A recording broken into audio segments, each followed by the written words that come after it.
ফাঁকা করে দেন সাংবাদিক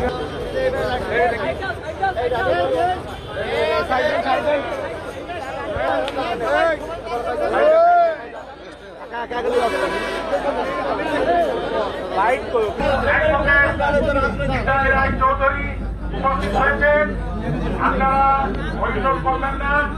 আপনাদের সামনে আমি ওনাকে কিছু কথা বলার জন্য অনুরোধ করছি।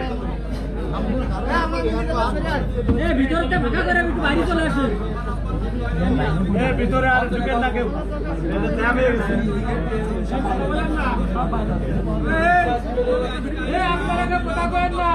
এই বক্তব্যটা বাইরে দিলে ভালো হয়।